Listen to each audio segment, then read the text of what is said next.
ಸಾಮಾನ್ಯವಾಗಿ ರಾಜಕಾರಣಿಗಳು ಅಂತಂದ್ರೆ ರಾಜಕೀಯದ ಲಾಭ ಲೆಕ್ಕಾಚಾರವನ್ನು ಹಾಕೊಂಡೆ ಹೋರಾಟವನ್ನು ಮಾಡ್ತಾರೆ, ಧ್ವನಿಯನ್ನು ಎತ್ತುತ್ತಾರೆ, ಮೀಡಿಯಾಗಳಿಗೆ ಹೇಳಿಕೆಯನ್ನು ಕೊಡ್ತಾರೆ.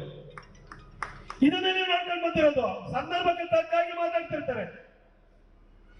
ಸಂದರ್ಭಕ್ಕೆ ತಕ್ಕಾಗಿ ಹೇಗೆ ಮಾತಾಡ್ತಾರೆ ಅನ್ನೋದಕ್ಕೆ 2023 ಹೋಗಿ 2023 ಬಂದಾಗ ಅಲ್ಲಿನ ಮೇಕೆದಾಟುಗೆ ನಾವು ಅಣೆಕಟ್ಟೆ ಕಟ್ಟಿಬಿಡ್ತೀವಿ, ನಮ್ಮ ನೀರು ನಮ್ಮ ಹಕ್ಕು ಅಂತ ಹೇಳಿ ಡಿ.ಕೆ. ಶಿವಕುಮಾರ್ ಅವರು ಪಾದಯಾತ್ರೆಯನ್ನು ಕೈಗೊಂಡಿದ್ದು ನಾವು ನೋಡಿದ್ದೀವಿ. ಅಧಿಕಾರಕ್ಕೆ ಬಂದು 1.5 ವರ್ಷ ಆಯ್ತು, ಮೇಕೆದಾಟು ಬಗ್ಗೆ ಸತ್ಯ ಇಲ್ಲ. ಮೇಕೆದಾಟು ಯೋಜನೆ ಆಗಬೇಕು ಅಂತ ಹೇಳಿದ್ರೆ ತಮಿಳುನಾಡು ಹೋಗ್ಬೇಕು, ಪಾಂಡಿಚೇರಿ ಹೋಗ್ಬೇಕು, ಕೇರಳ ಹೋಗ್ಬೇಕು. ಅಷ್ಟು ಭಾಗದಲ್ಲೂ ಕೂಡ ಕಾಂಗ್ರೆಸ್ಸಿನ ಮಿತ್ರ ಪಕ್ಷಗಳಲ್ಲಿ ಅಧಿಕಾರದಲ್ಲಿವೆ. ಆದ್ರೆ ಅಧಿಕಾರಕ್ಕೆ ಬಂದಾದ ನಂತರ ಮಿತ್ರ ಪಕ್ಷಗಳನ್ನ ಅವರು ಮನವೊಲಿಸ್ಲಿಕ್ಕೆ ಹೋಗ್ಲಿಲ್ಲ. ಇವಾಗಲೂ ಕೂಡ ಮೋದಿ ಸರ್ಕಾರದ ಹತ್ರ ಬೆರಳು ತೋರಿಸ್ತಾ ಕೂತಿದ್ದಾರೆ. ಅಧಿಕಾರಕ್ಕೆ ಬರೋದಕ್ಕಿಂತ ಮೊದಲು 40% ಅಂತ ಹೇಳಿ ಊರಿಗೆಲ್ಲ ತಮಟೆ ಹೊಡೆದ್ರು. ಅದು ಅಧಿಕಾರಕ್ಕೆ ಬಂದು 1.5 ವರ್ಷ ಆಯ್ತು. 1.5 ವರ್ಷ ಆದ್ಮೇಲೂ ಕೂಡ ಯಾವ ತನಿಖೆನೂ ಹೋಗ್ಲಿಲ್ಲ. 40% ಬಗ್ಗೆ ಒಂದು ಸಣ್ಣ ಸಾಕ್ಷ್ಯಾಧಾರ ನೋಡಲಿಲ್ಲ. PSI ಹಗರಣದ ಬಗ್ಗೆ ಮಾತಿತ್ತೋಯ್ತು, ಬಿಟ್ ಕಾಯಿನ್ ಬಗ್ಗೆ ಮಾತಿತ್ತೋಯ್ತು. ಇವಾಗ ಏನಾದ್ರೂ ಸಭೆ ಸಮಾರಂಭ ನಡೀತು ಅಂತ ಹೇಳಿದ್ರೆ ಡಿ.ಕೆ. ಶಿವಕುಮಾರ್ ಅವರು ಇರ್ಬೋದು, ಸಿದ್ದರಾಮಯ್ಯ ಇರ್ಬೋದು, ನಾವು ತನಿಖೆ ಮಾಡಿಸ್ತೀವಿ, ಜೈಲಿಗೆ ಕಳಿಸ್ತೀವಿ, ಬಿಚ್ಚಿಡ್ತೀವಿ. ಏನ್ ಬಿಚ್ಚಿಟ್ರು ಇಷ್ಟಿಂದ 1.5 ವರ್ಷ ಆದ್ರೆ?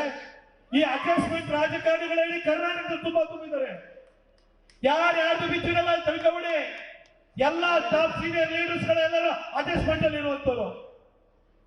ಹಾಗಾಗಿಯೇ ಈ ಅಡ್ಜಸ್ಟ್ಮೆಂಟ್ ರಾಜಕಾರಣವನ್ನ ಅದರ ವಿರುದ್ಧವಾಗಿ ಇವತ್ತು ನಮ್ಮ ರೈತರಿಗೆ, ನಮ್ಮ ಮಠಮಾನ್ಯಗಳಿಗೆ, ನಮ್ಮ ದೇವಸ್ಥಾನಗಳಿಗೆ, ನಮ್ಮ ಸಾಮಾನ್ಯ ಜನರಿಗೆ, ಸಂಘ ಸಂಸ್ಥೆಗಳಿಗೆ ನ್ಯಾಯವನ್ನು ಕೊಡಿಸ್ಬೇಕು.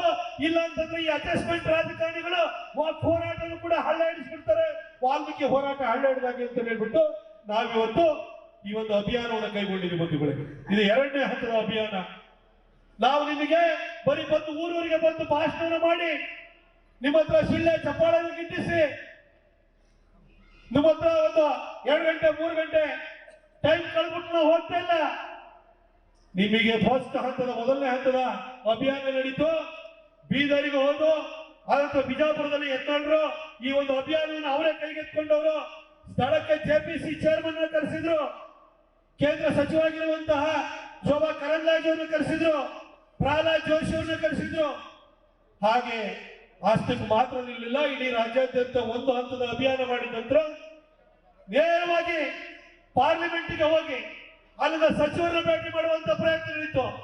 JPC ಎದುರುಗಡೆ ಮತ್ತೆ ಹೋಗಿ JPC ನಲ್ಲಿ ಜಾಯಿಂಟ್ ಸೆಕ್ರೆಟರಿ ಮತ್ತು ಅಂಡರ್ ಸೆಕ್ರೆಟರಿ ಎದುರುಗಡೆ ಯಾವ್ಯಾವ ಪ್ರಶ್ನೆಗಳನ್ನ ಕೇಳಬೇಕು, ರಾಜ್ಯದಿಂದ ಯಾವ್ಯಾವ ದಾಖಲೆ ತರಿಸಬೇಕು, ನಮ್ಮ ರೈತರಿಗೆ ಯಾವ ರೀತಿ ಸಹಾಯ ಮಾಡಬೇಕು, ಹೊಸದಾಗಿ ತಿದ್ದುಪಡಿನಲ್ಲಿ ಯಾವ್ಯಾವ ಅಂಶಗಳನ್ನ ನಾವು ಅಳವಡಿಸಬೇಕು ಅನ್ನೋದ್ರ ಬಗ್ಗೆ ನಮ್ಮ ಕುಮಾರ್ ಬಂಗಾರಪ್ಪನವರಿಗೆ, ಅವ್ರನ್ನ ಮುಂದೆ ಬಿಟ್ಟು ಅವರಿಗೆ ಅದ್ರ ಬಗ್ಗೆ ಆಳವಾದ ಅಧ್ಯಯನ ಇತ್ತು. ಮನವರಿಕೆ ಮಾಡುವ ಕೆಲಸವನ್ನು ನಾವು ಮಾಡಿದ್ವಿ.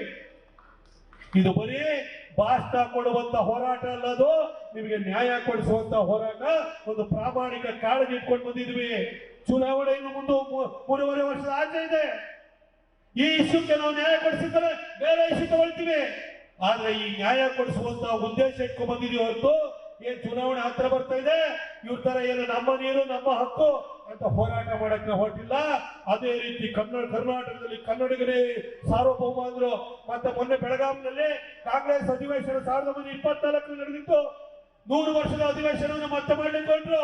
ಅದರಲ್ಲಿ ಬ್ಯಾಕ್ ಡ್ರಾಪ್ ನಲ್ಲಿ ಕನ್ನಡನೇ ಇಲ್ಲ. ಕನ್ನಡದ ಬಗ್ಗೆ ಬಹಳ ಮಾತಾಡಿದ್ರು, ಪುಂಖಾನುಪುಂಖವಾಗಿ ಮಾತಾಡಿದ್ರು. ಆ ರೀತಿ ಡೋಂಗಿ ರಾಜಕಾರಣಿಗಳು ನಾವಲ್ಲ.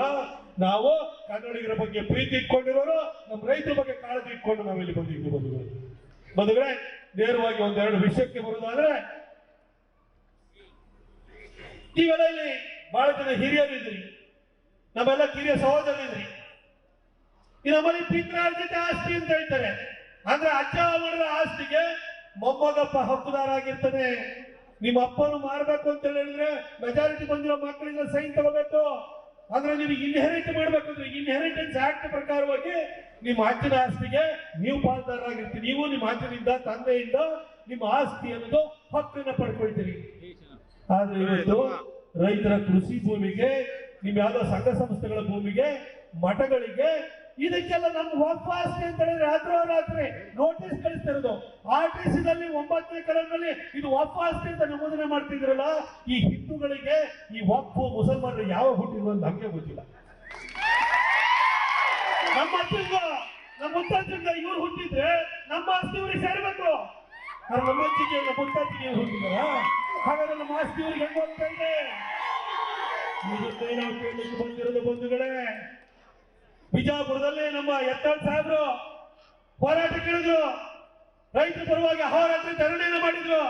ಯಾಕೆ ಅಂತ ಹೇಳಿದ್ರೆ ನಮ್ಮ ರೈತರು 100 ವರ್ಷಗಳಿಂದ ಭೂಮಿಯನ್ನು ಉಳುಮೆ ಮಾಡ್ತಾ ಬರ್ತಾ ಇದ್ರೆ, ಬೆಳಗ್ಗೆ ಎದ್ರು ಎಷ್ಟೋ ಹೇಳೋಷ್ಟೊಳಗಡೆ ನಿಮ್ಮ RTC ತೆಗೆದು ನೋಡಿದ್ರೆ ನಿಮ್ಮ RTC ಮೇಲೆ ಯಾವುದೋ ವಾಕ್ಫಿಗೆ ಸೇರಿದ್ದು ಆಸ್ತಿ ಅಂತ ಹೇಳ್ಬಿಟ್ಟು ನಮೂದನೆ ಮಾಡಿದರೆ ನಿಮಗೆ ಆಶ್ಚರ್ಯ ಆಗುತ್ತೆ. ನಿಮ್ಮ ಅಪ್ಪಗೋ ನಿಮ್ಮ ಅಜ್ಜಗೋ ಈ ವಾಕ್ ಯಾವಾಗ ಹುಟ್ಟುಬಿಡ್ತು ಅಂತ ಹೇಳಿ ನಿಮಗೆ ಆಶ್ಚರ್ಯ ಆಗುವಂತ ಪರಿಸ್ಥಿತಿ ಬಂದೋಗಿದೆ. 2023 ಚುನಾವಣೆ ಸಂದರ್ಭದಲ್ಲಿ ನಾವು ಹೇಳಿದ್ದು, ಒಂದು ವೇಳೆ ನೀವು ಯಾಮಾರಿ ಕಾಂಗ್ರೆಸ್ಗೆ ಓಟ್ ಆಯ್ತು ಅಂದ್ರೆ ಸ್ಥಾಪನೆ ಆಗುವುದು ಕನ್ನಡಿಗರ ಸರ್ಕಾರ ಅಲ್ಲ, ತಾಲಿಬಾನಿ ಸರ್ಕಾರ ಅಂತ ಹೇಳಿದ್ದು. ಇವತ್ತು ರಾಜ್ಯದಲ್ಲಿ ಆಡಳಿತ ನಡೆಸುವ ಸಿದ್ದರಾಮಯ್ಯ ಸರ್ಕಾರ ಇದು ತಾಲಿಬಾನಿ ಸರ್ಕಾರ ಅನ್ನೋ ಬಗ್ಗೆ ನಿಮ್ಗೆ ಯಾವ್ದಾದ್ರು ಅನುಮಾನ ಇದೆಯಾ?